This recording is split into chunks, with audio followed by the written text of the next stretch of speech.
welcome to Affiliate Nerd Out Real Talk Friday edition. With me, as always, Christen. Wait a sec. Oh, Nick.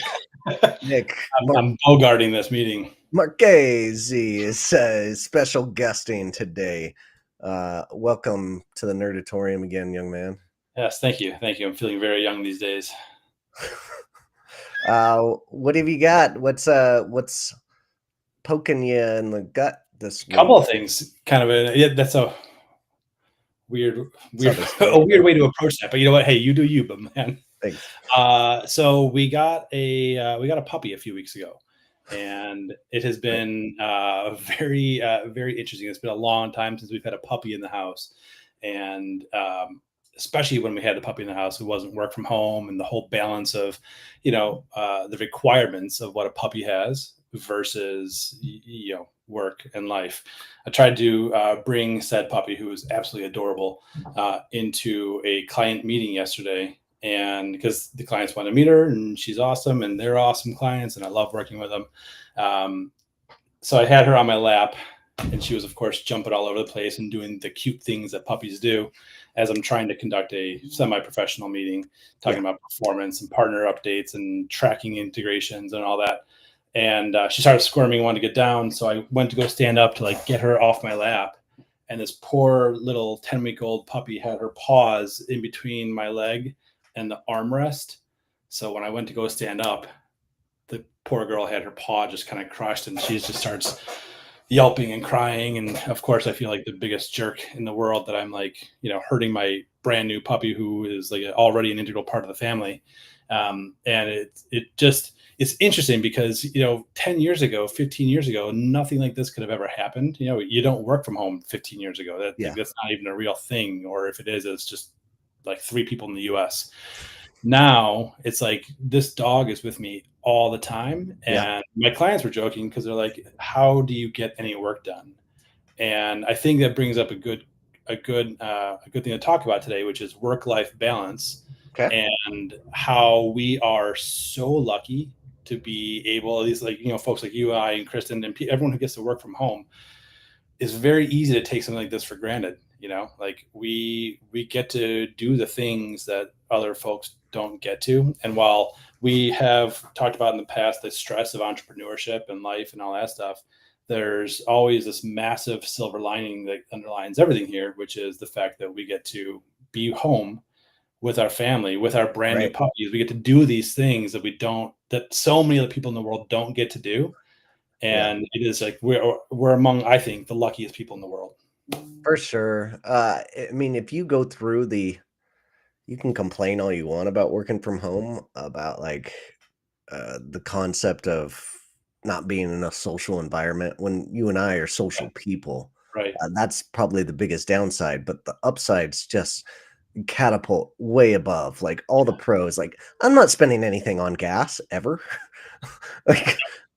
How much savings is that? I've never even calculated. You're the numbers guy, so well, I would hardly say I'm a numbers guy. However, I would say you're probably, depending on what your trip was. I mean, for me, I would take the train into when I was working at Sheriff's, I was taking the train downtown, and that was about $150 a month. And all right, now if I spend $150 a year in work transportation, I'd be blown away. I mean, a year. So I was joking with someone the other day too about how if they ever wanted to find me, just joking, just Google my address and I'm usually within a 1 mile radius. 95% of the time it's within 1 mile because I never have to leave. And if I do, it's a different event going on, but you can find me. I'm here. Yeah. Come greet me. Come meet with me. Is your wife or roommates, do they work from home as well? Yes, my wife does work from home 95% of the time. Yeah. Okay. And how do you guys split that up? Are you guys in the same room? No. Oh God, no. I talk way too much. And she would go absolutely insane if she had to deal with me talking in her ear all day long. she would just not do well with it. So we sometimes rotate here in the office. We'll play a musical office depending on what sort of meetings we have, and or if the kids are home, or if the puppy's being loud, or whatever it may be. For the most part, I'm here in the office just because I'm set up. I've got my stuff all established, and she is downstairs in our family room, which I'm kind of jealous of, frankly. Would like to swap it around because it's just more open. It's bigger windows to look outside and more fresh. But yeah, how about you? Oh, What- us, Sarah's on the other side of the house. And I don't hear her meeting, she doesn't hear mine. Yeah, that's Nothing. nice. Yeah, and then we rarely talk work anyway. Yeah, Even though we're in the same industry, we just try to keep it, family oriented stuff. And like yeah, that's we, got to be we hard. yeah, we vent every once in a while about, clients or things going on at work, of course, and we get to listen to each other, but we never talk strategy, like, ever. Like, I've got this client, I've got to do this thing. Like, she doesn't ask my opinion, I don't ask hers, kind of Which thing. is so wild because like the two brilliant minds that are in that household within the affiliate space, like if you did work together, the first off, I'm sure one of you guys would end up killing the other. The other, however, during that time period though, before that actually happened, there probably be some magnificent things being built. Maybe one day, we'll see. The dream would be, my entrepreneurship take off and she Yeah. could assist in some kind of way, but that's a long time wish list dream. But anyway, yeah, work from life, love it. Can't complain enough. I don't know Yeah. what that is. Like, That's the best way to say it, right? Like I'm going to complain because it's yeah, human nature to find yeah. something to complain about. But Sarah at the said end of the the day, like yeah. stress is way down. Like it's, yeah. Sarah said the other day she saw the electricians working outside. She's like, "Man, it must be nice working outside all day." And Oh, in the, I'm like, "Are you out of your mind? Like, yeah. how much they envy us, like sitting in our own comfortable Right. chair all day?" Like, Yeah. it's The funny. grass You is just always want greener. can't have. Yeah. Yeah. That's funny. And Um, I spent 4 years working out. Actually, I spent 6 years working outside, and it's not fun as it turns out. You get sunburn. You get especially if you're like in the Midwest or somewhere in a cold region. You're freezing outside. Your fingers go numb because you can't like. It's definitely yeah. definitely way better to be able to have a little portable space heater right here with an electric blanket plugged in, We're keeping you so warm. we're so Like, soft. We are so so, soft. I go out with a shovel for like half an hour, my arms are tired, I'm yeah, getting blisters, I'm like, "Oh, yeah. no." That's when Get you just that call someone to come do it for you. I'm sure there's an Uber-like shovel company. Uber shovel. Uh, anyway, another topic, something happened to me this week that I wanna talk about, and I don't take on clients. When I get leads come in and they're like, "Hey, I need this help," I point them to people that I trust in the industry. If they want me to build a list, I can build a list. That's what I do, right? Uh, but outside of that, I'm sending to friends like you and other agencies that I know are qualified for this. And maybe like 4 months ago, I sent it to a new friend that I thought could handle this client, and that person came back to me and is like, "Hey, this did not work out. They were totally unprofessional. They didn't do this. They didn't do that." And clients are going to be weird. Like, there's always two sides of a story, right? Yeah, So I that's reach exactly out what to the happens a lot. guy I've been sending these referrals to, and I'm like, first of all, you didn't even tell me you got this client. Like, part of my income is based on like referrals and like you kicking me back, right? And then secondly, like, why is this happening? What's your side of the story? How did you see it? And I think that's an important aspect of all of it, right? Like, you can get a very bad reputation in this industry really quickly, and you Mhm. can burn a lot of bridges if you're not doing things in a professional manner. And so that's really something to think about when you're a young consultant, especially on the referrals that you get. Yeah, I agree. There's there's no right answer too, because your point, like there's two sides of that coin, and there's who knows exactly what happened or what the client expected. I wonder, and obviously, I don't know who the person is, and it doesn't really matter, for me whatsoever.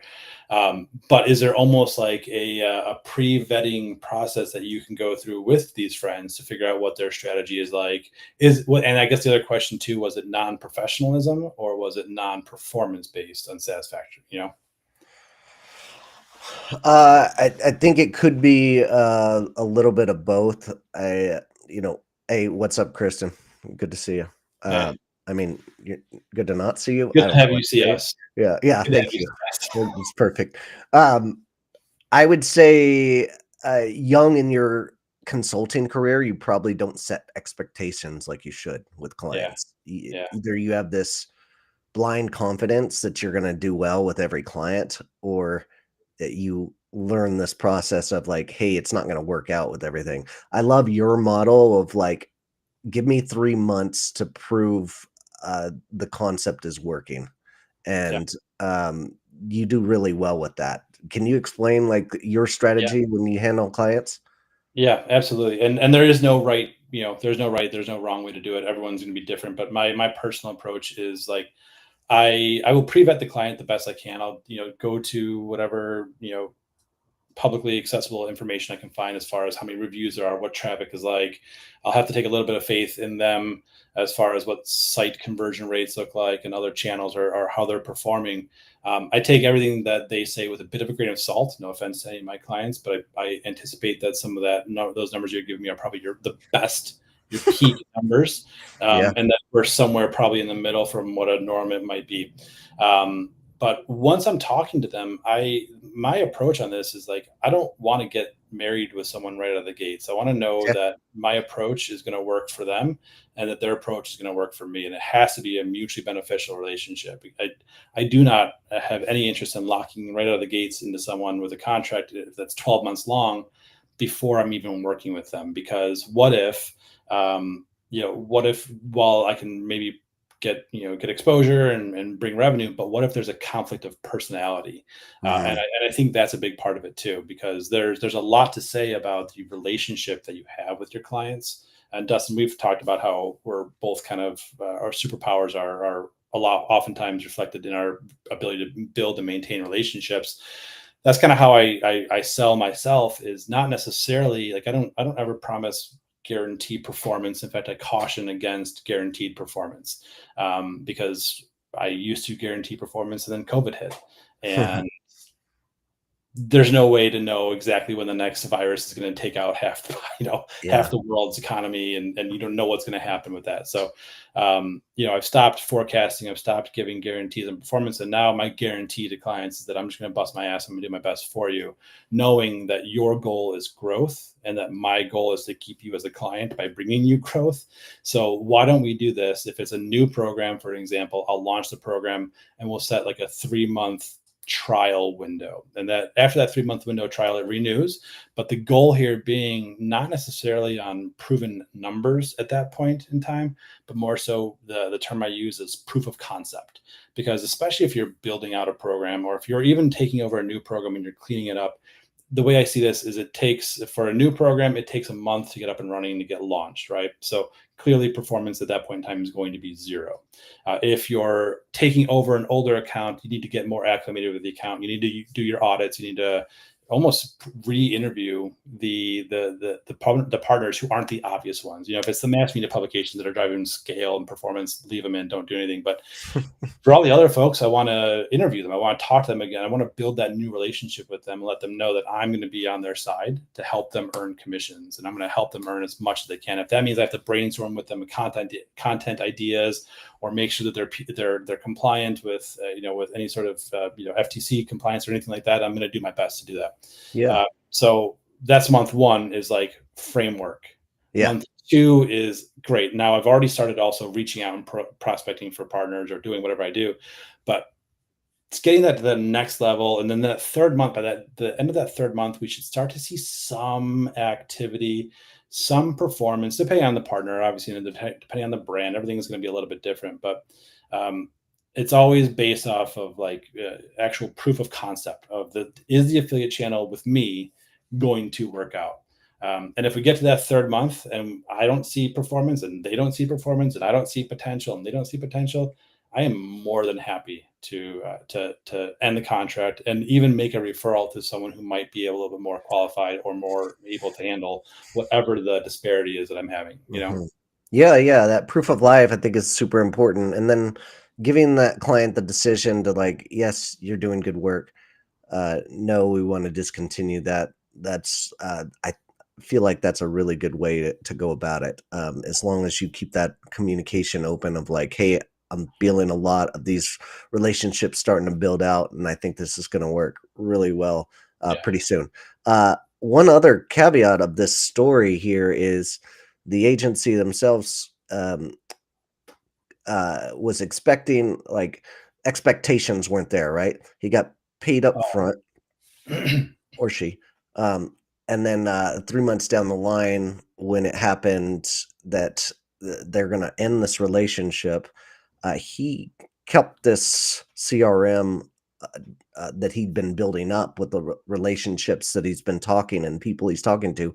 He kept it to himself until and held it hostage until there's another payment. And then the client thinks, no, there's no more payment. You already Um, paid the 3 months. yeah, That yeah. work was done in that 3 months. Right. Yeah. And so there was a conflict of vision of in that contract of like it wasn't set up right. And I think that contract setup it needs to be really clear and then voiced to that client in the early first month. Like this is what's going to happen. And then if this doesn't happen, this is what happens kind of thing. Because Yeah. I don't like the hostage situation. That's never fun for anybody. Yeah, it's almost a bit bait and switch, right? Like, I guess the way that I kinda see this is that everything that like, if they paid, especially upfront, which I also not really a big fan of myself because, again, like, I don't know, what if something happens and we all hate each other, then I don't wanna I don't even wanna do Yeah. the 3 months, then I don't want them to do the 3 months, you know? Yeah. Um, but the paying upfront I don't love. The hostage situation, I guess the way I see this is, like, everything that took place during that 3 months, you're a subcontractor for that brand. Like we are subcontractors this is theirs. Everything is theirs. Like they own all of this. They're just using you to build that relationship and build that reputation for them. And granted, it becomes a lot easier for you as the agency or us for the agency because we've worked with these partners and we can say, hey, here's our new client, and they're used to working with us and it facilitates everything. But that's the value of working with us. And there are a lot of agencies out there that will, for example, when they end a relationship with a client, they will use a term along the lines of like burn it down. And they will take everything that they've done in the program, they will delete program descriptions, program agreements, they'll take all these things out of there. And to me, that is such a I don't know if I want to use Childish? unethical way, but like Yeah. that's 3 months that the or however long it was that you had that client for. They paid for that. They Right. bought it. That's not a rent. It's not a lease. It is a purchase. They have paid for that service. They paid for that output. And if you delete it, to me, that's a serious issue. Yeah, and you know who those people are, and maybe you've told that story before of who those people are as well, so, like, it's never good. Never a Yeah. good situation. Anyway. Alright, our time's up, buddy. Thanks for talking through a little bit of this. Yeah. Happy Friday, man. You got any fun plans for the weekend? No, I'm just Good. choring, which is great. Oh, is it? I love it. Yeah, I gotta build a deck for the pool. Oh, okay. That actually sounds fun. Okay. It's not fun, but I love it. So, Uh, well, I disagree. I think that sounds like an amazing time. I'll be there. I'll swing by. I'll hop on a quick flight. yeah, a quick flight and jump out. Bring my Alright. tools, and we'll be good to go. Alright, folks. Thanks for tuning in. We'll see you next